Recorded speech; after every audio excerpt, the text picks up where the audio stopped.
Hello friends, कैसे हैं आप सब। Welcome to my YouTube channel Shashi Sharma PhD. तो आज हम आगे बढ़ेंगे बेसिक अकाउंटिंग टर्म्स में। आज हम डिस्कस करेंगे trade receivables and trade payables क्या होते हैं। ओके, तो चलिए वीडियो को स्टार्ट करते हैं। सबसे पहले है ट्रेड रिसीवेबल्स क्या होते हैं। इसको एक एग्जांपल से हम समझेंगे। भाई ये ए कंपनी है और ये बी कंपनी है।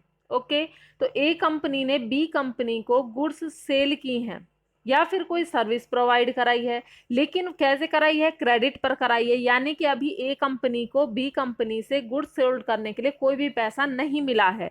तो ए कंपनी के वो क्या हो जाएंगे, ट्रेड रिसीवेबल हो जाएंगे। यानी कि ए कंपनी को अभी बी कंपनी से पैसा लेना है, क्योंकि उसने उसको या तो सर्विस प्रोवाइड कराई है या फिर कोई सामान बेचा है। ठीक है, तो वो अमाउंट जो हमें सर्विस प्रोवाइड कराने के लिए या फिर हमें गुड्स सोल्ड करने के लिए अभी तक रिसीवेबल है, यानी कि मिलेगी, मिली नहीं है, तो वो किस में आ जाते हैं, आपके ट्रेड रिसीवेबल में आते हैं। क्लियर है, एक बार इसको रीड करेंगे। Trade receivables refer to the amount, उस अमाउंट से रेफर करते हैं, receivable on the account of sale of goods, जो या तो हमने सेल ऑफ गुड्स की है या फिर सर्विस प्रोवाइड कराई है, किसने, बिजनेस ने, हमारे ने, लेकिन अभी तक वो अमाउंट क्या है, रिसीवेबल है, अभी तक हमें मिली नहीं है। तो उसे हम क्या कह देंगे, ट्रेड रिसीवेबल कह देंगे। ठीक है, आगे चलते हैं इसमें। Trade receivables includes both debtors and bills receivables. अब ट्रेड रिसीवेबल्स में दो चीजें इंक्लूड होती है, एक तो होता है डेटर्स और एक होंगे बिल्स रिसीवेबल्स। डेटर्स कौन होंगे, भाई जिसको आपने उधार माल बेचा है वो आपके लिए क्या हो जाएगा, देनदार हो जाएगा, डेटर हो जाएगा, क्योंकि वो आपको पैसा देगा।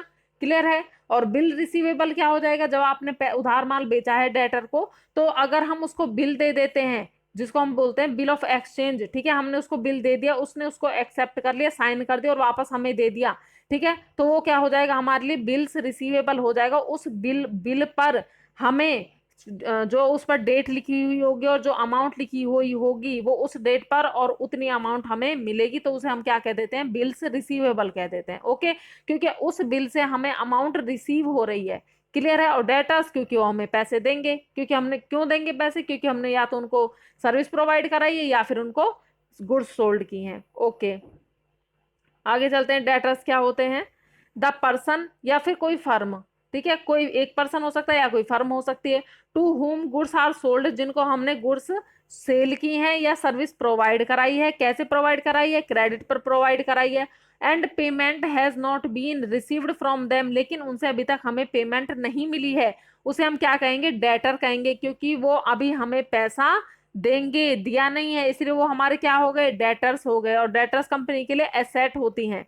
ओके, असेट्स में उनको हम रखते हैं। क्लियर है।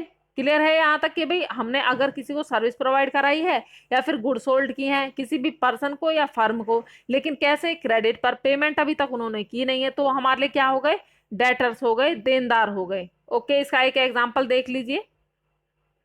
एग्जाम्पल है इसका, goods sold ₹4 10 lakh to Mohan. अब हमारी ए कंपनी है, इसने मोहन को क्या किया है, गुड्स सोल्ड की हैं 10 लाख रुपीज की, लेकिन मोहन ने अभी तक भी हमारी कंपनी को पैसा दिया नहीं है, तो वो हमारे लिए क्या हो गया, डेटर हो गया। ए कंपनी के लिए मोहन क्या हो गया, डेटर हो गया, क्योंकि उसको हमने सर्विस प्रोवाइड कराई है या फिर गुड सोल्ड की है 10 लाख रुपीज की, लेकिन पैसा उसने अभी तक दिया नहीं है, लेकिन पैसा वो हमें अभी देगा। ओके, आगे चलते हैं। अब पैसा वो हमें कब देगा, as long as he does not make the full payment, जब तक कि वो फुल पेमेंट नहीं कर देगा तब तक वो हमारा क्या रहेगा, डेटर रहेगा, हमारे लिए क्या रहेगा, देनदार रहेगा। कौन रहेगा, मोहन, किसके लिए, हमारी कंपनी के लिए। ओके, आगे चलिए, बिल्स रिसीवेबल को रीड करते हैं एक बार।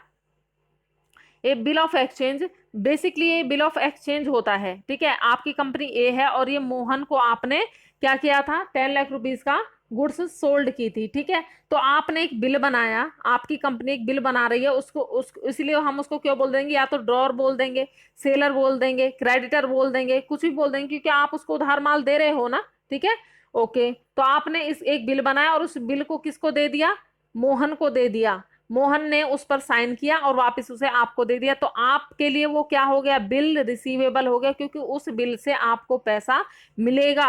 और मोहन के लिए क्या हो गया, वो बिल, मोहन के लिए वो बिल बिल पेएबल हो गया, क्योंकि मोहन उससे पैसा देगा, हमें पैसा मिलेगा, इसलिए बिल्स रिसीवेबल हमारे लिए, मोहन के लिए वो बिल्स पेएबल है क्योंकि मोहन उससे पैसा देगा। ओके, इसको एक बार रीड करते हैं। A bill of exchange becomes bills receivable for the person who draws it, जो ड्रॉर है, जो बना रही है ए कंपनी, उसके लिए क्या होगा, बिल रिसीवेबल होगा। And sales goods on credit, क्योंकि उसने जो चीजें हैं, जो सामान है, वो क्रेडिट पर बेचा है। ड्रॉर, क्रेडिटर, सेलर, कुछ भी कह लो, एक ही है ये। गेट्स इट बैक, इसको वापस ले लेता है after it's acceptance from the ड्रॉई या परचेजर, जो परचेजर है मोहन, वो इस पर साइन करेगा, इसको एक्सेप्ट कर लेगा और फिर वापस हमें दे देगा। The amount and date payment is defined in it, और इस पर क्या लिखा होता है, डेट लिखी होती है और अमाउंट लिखी होती है कि कितनी देनी है और कितनी डेट तक देनी है। इसे हम क्या बोलेंगे, बिल्स रिसीवेबल। किसके लिए, ए कंपनी के लिए। ठीक है, ओके, आगे चलते हैं।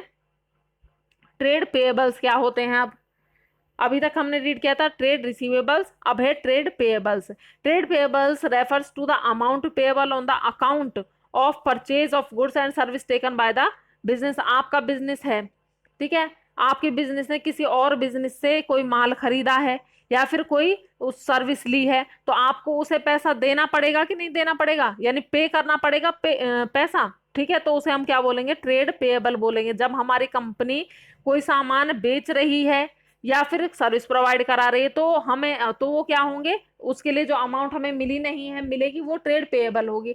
लेकिन अगर आपने कोई सर्विस ली है किसी और बिजनेस से या फिर पर्सन से, या फिर कोई माल खरीदा है लेकिन पेमेंट नहीं की है और पेमेंट करनी है फ्यूचर में, तो वो क्या हो जाएंगे, ट्रेड पेएबल्स हो जाएंगे। ओके, ठीक।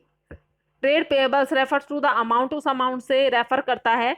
Payables on the account of purchase of goods, जिसके लिए हमने गुड्स परचेज किए हैं लेकिन अभी अमाउंट दिया नहीं है, या फिर सर्विस ली है किसी बिजनेस से लेकिन उसके लिए भी अमाउंट दिया नहीं है, तो वो क्या हो जाएंगे, हमारे ट्रेड पेएबल्स कहलाएंगे। ठीक है, अब आगे है इसमें, trade payables include both creditor and bills payable. इसमें भी दो चीजें होती है, एक तो क्रेडिटर होगा और एक बिल्स पेएबल होगा। क्रेडिटर लेनदार होगा हमारे बिजनेस के लिए, बिल्स पेएबल जिससे हमें पैसा पे करना है। ठीक है, अब क्रेडिटर को देख लेते हैं एक बार, क्या कह रहा है क्रेडिटर में।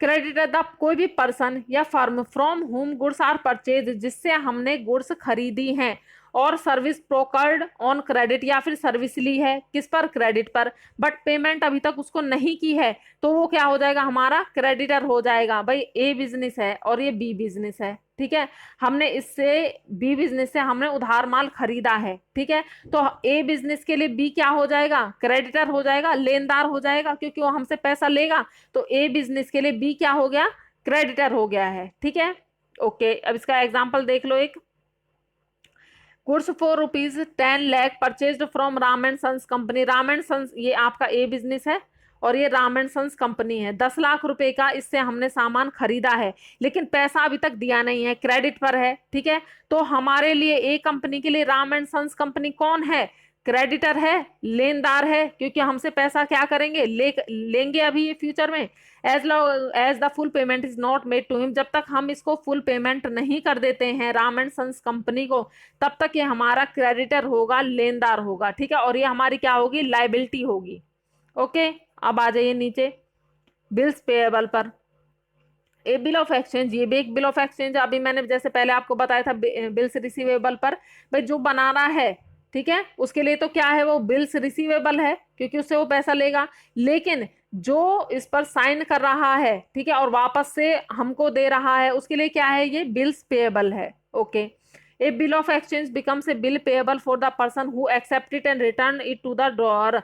ठीक है, अब जो कंपनी इस, भाई देखिए, इसमें हमने ऊपर वाले एग्जांपल में जो बताया था, राम एंड सन्स कंपनी थी और हमारी कंपनी थी। हमारी कंपनी ने राम एंड सन्स कंपनी से उधार माल खरीदा है, ठीक है, तो हमारी कंपनी के लिए राम एंड सन्स कंपनी क्या हो गई, क्रेडिटर हो गई, लेनदार हो गई। ठीक है, अब राम एंड सन्स कंपनी हमारे लिए क्या करेगी, बिल बनाएगी और उसको हमें दे देगी, तो हम उस पर साइन करके वापस देंगे, तो हमारे लिए क्या हो गया, वो बिल्स पेएबल हो गए, क्योंकि उस बिल से हम पैसा देंगे, लेंगे नहीं, देंगे, तो हमारे लिए क्या हो गया, बिल्स पेएबल हो गया।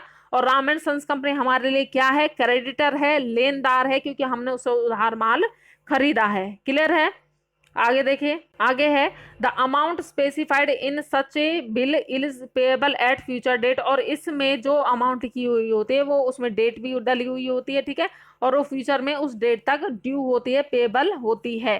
क्लियर है? ओके, तो आई होप आपको ये ट्रेड रिसीवेबल और ट्रेड पेएबल समझ में आया होगा। मिलते हैं नेक्स्ट वीडियो में, तब तक के लिए बाय बाय।